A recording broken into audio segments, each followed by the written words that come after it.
తెలంగాణ రాజకీయ పార్టీల దృష్టంతా ఇప్పుడు వికారాబాద్ జిల్లా తాండూరుపై పడింది. ముఖ్యమంత్రి నిర్వహించిన సర్వేలో ఆ నియోజకవర్గానికి ప్రాతినిధ్యం వహిస్తున్న మంత్రి మహేందర్ రెడ్డికి తక్కువ మార్కులు రావడం విపక్షాల దృష్టిని ఆకర్షిస్తున్నట్టు కనిపిస్తోంది.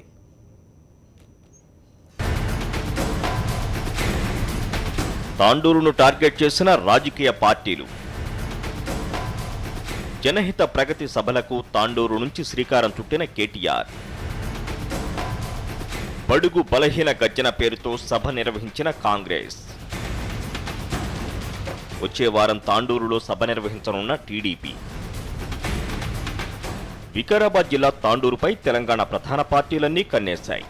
కేసీఆర్ నిర్వహించిన సర్వేలో తక్కువ మార్కులు తెచ్చుకున్న మంత్రి మహేందర్ రెడ్డి తన ఇమేజ్ పెంచుకునేందుకు గత నెలలో తన నియోజకవర్గం తాండూరులో భారీ బహిరంగ సభ ఏర్పాటు చేశారు.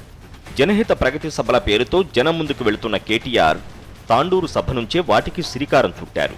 ఈ సభతో మంత్రి మహేందర్ రెడ్డి ఇమేజ్ పెరిగిందో లేదో తెలియదు కానీ పార్టీలో ఉన్న సమస్యలు బట్టబయలయ్యాయి. కేటీఆర్ సమక్షంలోనే సీనియర్ నేత హరీశ్వర్ రెడ్డి అసంతృప్తి వ్యక్తం చేశారు.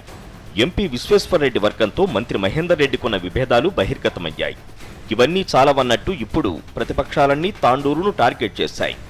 బడుగు బలహీన వర్గాల గర్జన పేరుతో కాంగ్రెస్ తాండూరులో భారీ బహిరంగ సభ నిర్వహించింది.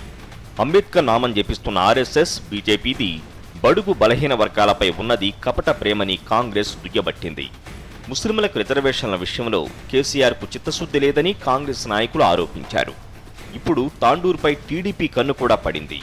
వచ్చే వారం తాండూరులో భారీ బహిరంగ సభ నిర్వహించేందుకు Telangana TDP working president Revanth Reddy సిద్ధమవుతున్నారు. ఆయన ప్రస్తుతం ప్రాతినిధ్యం వహిస్తున్న కొడంగల్ నియోజకవర్గంలోని కొంత ప్రాంతం వికారాబాద్ జిల్లాలోకి చేరింది. దీంతో వికారాబాద్ జిల్లాలో పట్టు పెంచుకునేందుకు రేవంత్ పావులు కదుపుతున్నారు. మరోవైపు వెంట వస్తున్న ఈ సభలు తాండూరు వ్యాపారులను ఉక్కిరి బిక్కిరి చేస్తున్నాయి. నాయకులంతా నిధుల కోసం స్థానిక వ్యాపారులపై పడటంతో వాళ్లంతా దిక్కుతోచని స్థితిలో పడిపోయారు. సభంటే పార్టీ శ్రేణులు ఉత్సాహం చూపుతుంటే వ్యాపారులు మాత్రం బెంబేలెత్తిపోతున్నారు. విక్రమ్, కరస్పాండెంట్.